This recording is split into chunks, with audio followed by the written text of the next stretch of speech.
어느덧 8월도 이제 중순으로 향해 가고 있는데 아직도 낮 기온이 30도를 웃도는 불볕더위가 계속되고 있거든요. 근데 이럴 때 체력이 좀 바닥이 나면서 면역력도 균형이 깨지기 쉽다고요, 교수님. 네, 그렇습니다. 이제 더우면 땀이 막 나잖아요. 그리고 혈관이 확장돼서 약간 빨개지고 반대로 추우면은 땀이 나지 않으면서 수축돼서 피부가 막 이렇게 하얘집니다. 자, 이것은 우리 몸을 항상 36.5도 전후로 조절해야 되기 때문에 네. 일어나는 현상인데요. 이 일을 하는 게 바로 자율신경계입니다. 근데 문제는 자율신경계가 이 일을 하루 이틀 하면 별 문제가 없는데 지금 몇 주째 우리가 너무 더워서 자율신경계가 굉장히 고생을 하고 있거든요. 네. 그래서 이러다 보니까 자율신경계가 그 일을 잘 못하게 돼서 힘이 빠지게 되는 거죠. 그리고 또 덥다 보니까 밤에 잠을 잘 못 주무십니다. 맞아요. 저만 해도 한두 번 정도 일어나게 되면은 그 다음날 눈이 뻘개져 갖고 출근하게 되는 일이 맞아요. 있고요.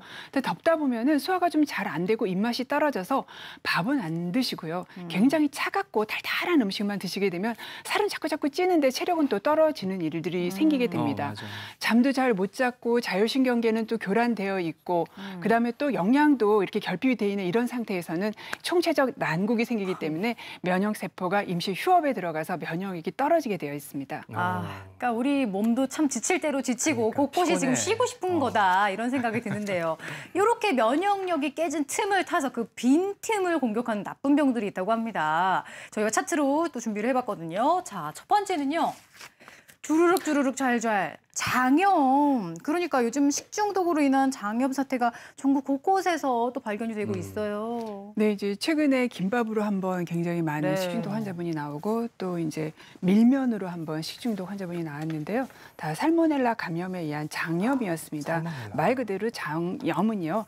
장이 세균이나 바이러스에 의해서 염증이 생겨나는 그런 현상입니다. 근데 사람은요 굉장히 덥고 이런 습한 날씨를 싫어하는데 세균은 반대로 덥고 습한 날씨를 굉장히 좋아합니다. 그래서 요즘이 굉장히 자라기 쉬운 그런 때이죠.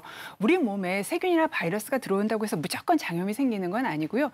일단 굉장히 강하고 독성이 강한 그런 세균이나 바이러스가 들어올 때 또는 독성은 좀 낮아도 너무너무 왕창 들어올 때. 왕창. 네. 그리고 또 내 면역이 떨어져 있을 때. 이럴 때 장염이 많이 생기게 되어 있는데 요즘이 딱 그럴 때입니다. 내 면역은 떨어져 있고 세균이나 바이러스는 음식에 번식하기 쉬운 이럴 때라서 장염이 굉장히 생기기 쉬운 때입니다. 근데 사실 이게 계절인지라 배가 좀 편할 날이 없는 것 같아요. 그래서 좀 먹어도 약간 소화가 안 되는 것 같고 네. 배에서 막 부글부글 막 소리가 나면서 내 배가 아파오는데 뭐 저만 그런 거 아니죠? 아니에요. 그래서 여름철에 이런 급성 장염 대표적인 증상은 어떤 게 있을까요, 교수님? 예, 이제 장염은 이제 세균에 의한 독소 또는 세균 자체가 염증을 일으키거나 아니면 바이러스에 의한 염증 때문에 발생을 하기 때문에요. 일단 일종의 감염 증상입니다. 그래서 이제 고열을 동반되는 경우가 있고 또한 장애 이상을 일으키다 보니까 초기에 구토, 그다음에 복통, 그다음에 아주 심한 설사 이런 양상으로 나타날 수 있거든요. 근데 여기서 주의해야 될 거는 면역이 떨어져 있는 그런 면역 저하자, 그다음에 이제 고령, 그다음에 아주 소아들 같은 경우는 장염 때문에 구토를 하거나 설사를 해서 음식은 못 먹고 하지만 몸에 있는 모든 거는 이제 빠져나가기 시작하면 탈수가 되기 쉽기 때문에 그런 이유 그게 장시간 하루나 이틀 놓쳐버리게 되면 일단은 이제 급성 신부전이라든지 이런 부분들이 생겨서 중환자 치료를 받는 경우도 드물게 발생을 하기 때문에 그래서 어르신들이나 아이들이 잘 못 먹은 지 하루 이틀 이상이 지속되는 상황이 반복되고 계속해서 설사를 한다면 반드시 병원에서 진료를 받으셔야 됩니다. 근데 이제 장염 걸리는 분들 보면 어디 가서 뭘 잘못 사 먹은 것도 아니고 그냥 늘 먹던 집밥을 먹었는데도 맞아. 급성으로 장염이 와가지고 응급실까지 가시는 분도 계시더라고요. 근데 이제 집에서 음식 사고가 나면은 집안 식구들만 아프잖아요. 그리고 신문에 안 나서 그렇지 실제로 집안에서 먹은 음식물로 인한 장염은 굉장히 많습니다. 그래요? 자, 제가 집안에서 생기는 음식물로 인한 식중독, 장염을 예방하기 위한 방법을 알려드릴게요. 제일 기본, 물은 항상 끓여서 드시는 게 좋고요. 특히 상온에 오래 나와 있던 물들은 마시지 않는 게 좋습니다. 채소는 항상 흐르는 물에 씻어주시면 좋고요. 뭐 음식물은 충분히 익혀서 먹는 게 좋은데 또 급하시다 보면 바깥에는 익었는데 속은 익지 않은 상태로 있어서 또 식중독이 배고파가지고. 일어날 수 있어요. 네. 그리고 특히 주의해야 될 게 어패류인데요. 어패류. 어패류는 반드시 1분 이상, 85도 이상에서 익혀주셔야 됩니다. 근데 소는요, 흐르는 물에 비누를 20초 이상 씻는 거 다 아시죠? 그리고 또 집에서 좀 하기 어렵긴 하지만 육류를 사용하는 거, 채소를 사용하는 거, 어패류를 사용하는 칼과 도마를 구분해서 사용하면 교차 감염을 줄일 수 있습니다. 네, 최근 정말 대유행인 코로나19 감염을 예방하기 위해서도 같고 또 장염 예방을 위해서도 개인 위생관리 더욱더 철저히 해야 하는 게 좋을 것 그래요. 같고요. 그다음 이제 균형 깨진 면역력이 불러오는 그다음 질환 어떤 게 있을지 한번 보실까요? 바로 참을 수 없는 통증. 대상포진 나왔습니다. 그러니까 이게 굉장히 무리하거나 피곤할 때 나타나는 건데 특히 이맘때도 많이 급증한다고요. 네, 요즘에 환자들이. 외래를 보면은 네. 하루에 한두 명은 오시는 것 같아요. 자, 이 대상포진은요. 지금 수두 바이러스에 걸려서 생기는 질환이 아니고요. 어렸을 때 수두를 앓은 분들이 수두를 앓고 난 다음에 바이러스가 우리 몸에서 다 없어지지 않고 신경절에서 숨어서 살고 있습니다. 그러다가 어느 날 내 면역이 떨어지게 되면은 신경절에 있던 바이러스가 활성화가 돼서 신경을 타고 내려와서 그 신경이 담당하는 그 피부 부분에 염증을 일으키게 되고 통증을 일으키게 되는 질환이 바로 대상포진 바이러스입니다. 그러니까 내 몸에 들어는 있는데 내 몸의 면역이 좋아서 잘 억제하고 있으면 질환이 없어요. 네. 저렇게 빨갛게 염증이 일어난 부분에 이제 포진이 생기니까 굉장히 아프죠. 그죠. 내 몸이 면역이 받쳐주고 있을 때는 바이러스가 다시 기어나오지 못하도록 잘 억제를 합니다. 그런데 요즘에 잠도 못 주무시죠. 그다음에 덥죠. 영양도 좀 불충분하시죠. 쉬지도 못하시죠. 이런 상태에서는 특히 대상포진 바이러스가 내 몸의 면역을 이기고 활성화가 될 그런 기회가 많은 때이기 때문에 여름에 특히 대상포진 환자가 많아집니다. 제가 친가족 중에 그 대상포진이 걸리신 분이 있는데 진짜 약간 살이 정말 타들어가는 그런 느낌의 아우, 고통을 아프죠. 겪는다고 하시더라고요. 그래서 사실 걱정이 많이 되는데 특히 또 당뇨병 환자가 대상포진에 취약하다고 들었어요, 교수님. 사실인가요? 예, 지금 굉장히 중요한 말씀을 주셨는데요. 더운 여름 때문에 요즘 더 모든 사람들이 다 면역력 저하 때문에 고생을 하고 있는 상황이지만 특히 당뇨병은 면역이 더 특히 떨어져 있는 상황이기 때문에 대상포진이 생겼을 때 그 위험이라든지 증상이 더 심한 것으로 알려져 있습니다. 실제 한 연구에 의하면 당뇨병 환자에서 대상포진 관련해서 발생할 위험도가 45%까지 증가하는 것으로 되어 있고요. 그다음에 신경합병증, 신경통증이 생길 확률도 한 20%까지 증가하는 것으로 되어 있죠. 특히 대상포진뿐만 아니라 대상포진과 관련된 여러 가지 극심한 통증 때문에 혈당의 악화, 그다음에 급성 합병증 같은 것들이 악화될 가능성이 있습니다.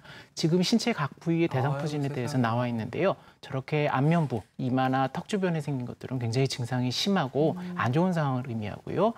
지금 가슴에 띠를 두른 것처럼 복부에 있어서 저렇게 포진이 이렇게 나와 있는데 저 부분으로 해서 굉장히 심한 통증을 호소할 수 있어서 임상적으로 중요한 사항이라고 말씀드릴 수 있겠습니다. 정말 뭐 대상포진 걸려본 분들 말씀 들어보면 아이 낳는 것만큼 아프다고 옷깃만 스쳐도 아프다고 이렇게 극심한 통증으로 악명이 높은 대상포진인데 그거 말고도 좀 의심해 볼 수 있는 증상들 뭐가 있을까요, 교수님? 네, 이제 가장 처음은 통증으로 시작합니다. 그래서 굉장히 불안하게 하고 통증이 생기니까 여기저기 가서 진료도 받아보고 하시죠. 근데 이게 통증만 있는 분들도 있는데 조금 심하신 분들은 감기 몸살 기운이 오고요. 어떤 분들은 심하게 고열이 나기도 합니다. 통증이 났다가 굉장히 불안해서 한 3, 4일쯤 지날 때쯤 보면 피부가 빨갛게 염증으로 변하면서 그 부분에 작은 물집들이 생기게 됩니다. 그런데 이 물집들이 이렇게 오른쪽과 왼쪽을 다 생기지는 않아요. 보통 오른쪽에 생기거나 왼쪽에 몸의 오른쪽이나 왼쪽에 생기고요. 또 말 그대로 대상, 띠 모양으로 생깁니다. 그다음에 이게 신경에도 염증을 일으키기 때문에 일반적으로 생채기가 나서 생기는 통증이랑은 약간 달리 굉장히 날카롭고 타는 듯한 통증이 생길 수가 있고요. 대부분 이런 분들은 어렸을 때 수두를 앓은 적이 있는 분들입니다. 그리고 바로 이런 대상포진이 생기는 시점이 내가 굉장히 건강하고 컨디션이 좋을 때가 아니고 요즘같이 굉장히 처지고 아픈 이럴 때 면역력이 떨어져 있을 때 많이 생기게 됩니다. 그렇군요. 위와 같은 증상이 나타난다면 좀 치료를 위해서 병원을 찾으시는 게 좋을 것 같고요. 그다음 또 바닥난 면역력이 불러일으키는 질환 세 번째로 넘어가 볼게요. 그다음은요. 바로 죽음까지 부를 수 있는 노인성 폐렴 나왔습니다. 무섭다. 특히나 이 코로나 시국에도 노인성 폐렴 환자가 줄어들지 않고 있다고 들었어요. 네, 사실 그렇습니다. 사실 이제 3차 유행 때 같은 경우는 어르신들이 이제 코로나에 많이 걸리기도 하셨는데 폐렴에도 많이 걸려서 오시다 보니까 이게 코로나 이양 감염인지 폐렴인지 구분도 안 되는 상황 때문에 막 병원에 응급실에 들어가지도 못하고 이제 막 격리당하고 막 이러신 경험들 많이 하셨을 텐데 그러니까 노인성 폐렴의 가장 큰 문제가 뭐냐면 그러니까 초기 증상은 이제 뭐 코로나나 감기처럼 열나고 뭐 기침하고 이런 정도로 시작되니까 증상이 너무 비슷한 것도 그렇고요. 또 연세가 드시면 드실수록 증상이 아주 안 나타나는 경우도 많습니다. 그러니까 아예 열도 안 나고 가래도 그냥 끓는지 않는 건지 그냥 그냥 곱기, 식사만 못 하시고 그냥 쭉 처지는 형태로도 많이 오셔서 증상이 매우 모호하기 때문에 어르신들의 행동 양상이 달라지거나 식사 잘 못 하시거나 너무 처지거나 이런 상황이 되더라도 이제 폐렴이 발생했는지 반드시 확인을 해주셔야 되고, 일단 어르신들의 컨디션이 나빠진다 또는 호흡기 증상이 동반된다 그러면 폐렴 의심해서 바로 가까운 병원에 반드시 찾아가셔야 됩니다. 네, 저도 저번 주인가 갑자기 두통이 오면서 몸이 막 으슬으슬 되는 거예요. 그래서 네.